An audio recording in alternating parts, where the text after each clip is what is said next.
तो आज की क्लास में हम लोग बात करने वाले हैं ईथर के बारे में। इससे पहले की वीडियो में हम लोग एल्कोहल के बारे में जान चुके हैं और आज का जो हमारा टॉपिक है वो है ईथर। तो सबसे पहले तो ईथर का हम लोग यहाँ पे अगर देखें तो जिस तरीके से एल्कोहल का हम संरचना इस तरीके से देखते थे कि जिस एल्काइल मूलक में OH समूह जुड़ा हो उसे हम लोग एल्कोहल बोलते थे, तो उसी तरीके से यहाँ पे हमें ये संरचना देखने को मिलेगा, यानी कि ऑक्सीजन के दोनों ओर जो रेखा है बंद है, इसके दोनों ओर हमको एल्काइल मूलक देखने को मिलेगा। तो हम लोग क्या कह सकते हैं, ईथर हेडिंग डालेंगे। सबसे पहला जो हमारा टॉपिक है आज का वो है ईथर। तो सबसे पहला तो काम है कि हम ईथर इस तरीके से मेन हेडिंग के रूप में डालेंगे और ईथर का आप डिफिनेशन की बात करें तो लिखेंगे ऐसा यौगिक जिसके दोनों तरफ, ऐसा यौगिक जिसके दोनों तरफ एल्काइल ग्रुप तथा बीच में ऑक्सीजन हो उसे हम लोग ईथर कहते हैं। ठीक है, यहाँ पे हम लोग ऑक्सीजन जो है उसके दोनों तरफ एल्काइल मूलक को देखेंगे। तो क्या दोनों तरफ समान, अब मान लीजिए कि कितने बच्चों का ये क्वेश्चन होता है कि सर यहाँ पे जो ऑक्सीजन है इस ऑक्सीजन के दोनों साइड ये जो डंडी देखने को मिल रहा है, क्या इस डंडी के दोनों तरफ जो एल्काइल मूलक जुड़ेगा तो क्या वो समान होगा? एल्काइल मूलक का हमने आपको बताया है R से प्रदर्शित किया जाता है और इसमें हो सकता है CH3 C2H5 C3H7 C4H9। तो क्या इसके दोनों तरफ समान एल्काइल मूलक हो सकता है? तो हाँ, दोनों तरफ समान एल्काइल मूलक भी हो सकता है और ऐसा कोई जरूरी नहीं है कि समान ही होगा, असमान एल्काइल मूलक भी हो सकते हैं। यानी कि समान की अगर बात करें हम लोग यहाँ पे, तो अगर यहाँ हम देखें अगर CH3 इधर जुड़ा हुआ है और एक CH3 अगर इधर जुड़ा हुआ है, चलिए इसको हम यहाँ से मिटाते हैं, तो दोनों तरफ हो सकता है कि CH3 जुड़ा हो, समान हो, या हो सकता है कि एक तरफ CH3 हो और एक तरफ हो सकता है ऑक्सीजन की एक तरफ C2H5 या कोई दूसरा एल्काइल मूलक हो।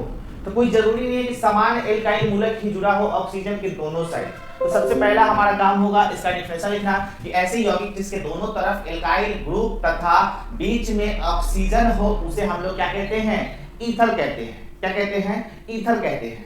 अब कितने बच्चों का क्वेश्चन होता है कि केवल एल्काइल मूलक ही जुड़ा हो सकता है? तो एल्काइल मूलक के अलावा एराइल समूह भी हम देखेंगे कि यहाँ पे जुड़ा हो सकता है, यानी कि CH3 और ऑक्सीजन बीच में और इधर हमें C6H5 वाला भी संरचना देखने को मिल सकता है। इसके बारे में हम लोग आगे बात करेंगे। तो सबसे पहला काम आप लोग का हेडिंग और इसका डिफिनेशन, ठीक है। अब इसके बाद सेकंड काम हम यहाँ पे इस चीज को नोट में यहाँ पे नोट करेंगे। क्या लिखेंगे नोट में कि यहाँ ऑक्सीजन के दोनों ओर, यहाँ ऑक्सीजन के दोनों ओर समान या असमान एल्काइल ग्रुप, समान या असमान, समान भी हो सकता है अभी भी बताया हमने, और असमान भी हो सकता है। तो समान या असमान एल्काइल ग्रुप उपस्थित हो सकते हैं।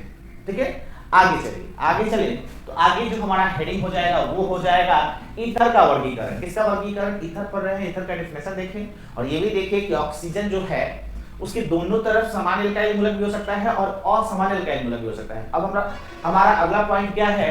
तो ईथर का वर्गीकरण। तो हेडिंग क्या लीजिएगा? ईथर का वर्गीकरण। और ईथर का जो वर्गीकरण करेंगे इसमें हमें पहला मिलेगा सरल या सममित ईथर। सरल या सममित ईथर, इसका डिफिनेशन हम लोग कुछ इस प्रकार से लिख सकते हैं कि इसमें ऑक्सीजन के दोनों ओर, सरल या सममित ईथर में क्या होता है? ऑक्सीजन के दोनों ओर समान एल्काइल ग्रुप उपस्थित होते हैं। यानी कहने का मतलब अगर ऑक्सीजन यहाँ है तो ऑक्सीजन के पास ईथर में हम जानते हैं कि इस तरीके से संरचना होता है। अगर इसके इस ओर अगर एल्काइल मूलक जो जुड़ा है वही इस ओर भी जुड़ेगा। ठीक है, यानी कि इसमें ऑक्सीजन के दोनों ओर समान एल्काइल ग्रुप होते हैं। अगर इस साइड अगर हम बात करें, इधर अगर CH3 जुड़ा है तो ऑक्सीजन के इस ओर भी CH3 ही होगा, दूसरा कोई नहीं होगा। तभी हम इसे क्या कहेंगे? सरल या सममित ईथर कहेंगे। आगे देखिए, अगर इधर C2H5 जुड़ा हुआ है तो इस ओर भी C2H5 जुड़ा होगा। ये बात आपको ध्यान रखना है। अगर हम इसके नाम की बात करें तो नामकरण तो आगे सीखेंगे ही, लेकिन अगर हम लोग इसके साधारण नाम को देखें तो साधारण नाम क्या होगा? आप एक बार अपने कॉपी पे अगर 11th में पढ़े हो तो इसका साधारण नाम लिखिए। तो साधारण नाम लिखने का तरीका होता है कि दोनों तरफ के एल्काइल मूलक का पहले नाम लिख दिया जाता है। कैसे? इस ओर का अगर एल्काइल है तो एल्काइल, फिर इस ओर भी एल्काइल है तो यहां भी लिखेंगे एल्काइल, और लास्ट में हम लोग क्या करते हैं, ईथर को जोड़ देते हैं। तो इसका नाम क्या हो जाएगा, तो देखिए यहाँ पे इधर भी मिथाइल है और इधर भी मिथाइल है, दो मिथाइल है, तो हम दो के लिए डाई शब्द का यूज कर सकते हैं। तो लिखेंगे दो के लिए हम शब्द करेंगे डाई, और मिथाइल है तो यहाँ लिखेंगे मिथाइल, और तब लिखेंगे ईथर है तो ईथर लिख देंगे यहाँ पे।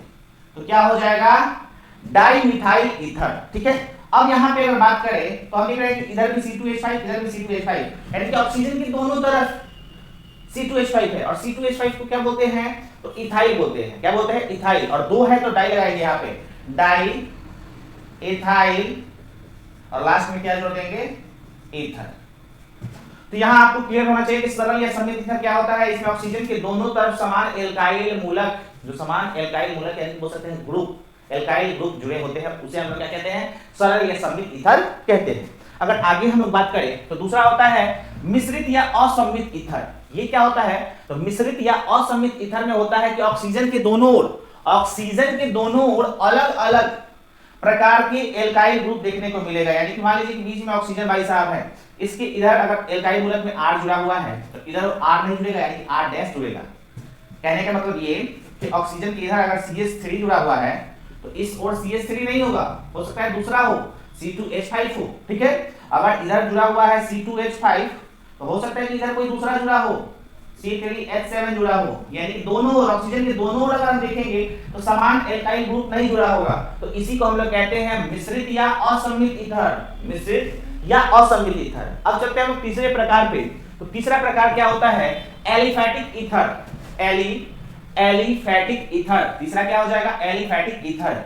इसमें ऑक्सीजन के दोनों ओर एल्काइल ग्रुप उपस्थित होते हैं। यानी कि अब बात आ गया कि दोनों ओर देखिए, क्या दोनों ओर एल्काइल ग्रुप है कि नहीं है। अगर दोनों ओर एल्काइल ग्रुप है तो वो एलिफैटिक ईथर कहलाएगा। यानी कि ऑक्सीजन के दोनों तरफ समान या असमान कुछ भी, लेकिन एल्काइल मूलक है कि नहीं है।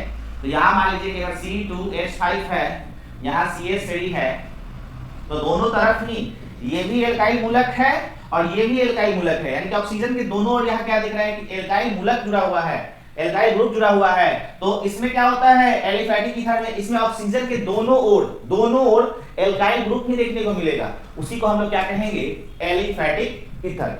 आगे अगर हम बात करें तो आगे देखिए एरोमेटिक ईथर। एरोमेटिक ईथर क्या होता है, इसमें कम से कम एक एराइल ग्रुप होता है। यानी कि ऑक्सीजन का जो दो साइड है उसमें कम से कम एक साइड आपको एराइल ग्रुप देखने को मिलेगा। एराइल सीधा याद करिए बेंजीन रिंग आपको एक तरफ जुड़ा हुआ दिखाई देगा। यानी कि अगर मान लीजिए ये ऑक्सीजन है तो इसके एक ओर एल्काइल मूलक CH3, एक तरफ आपको बेंजीन रिंग देखने को मिल सकता है।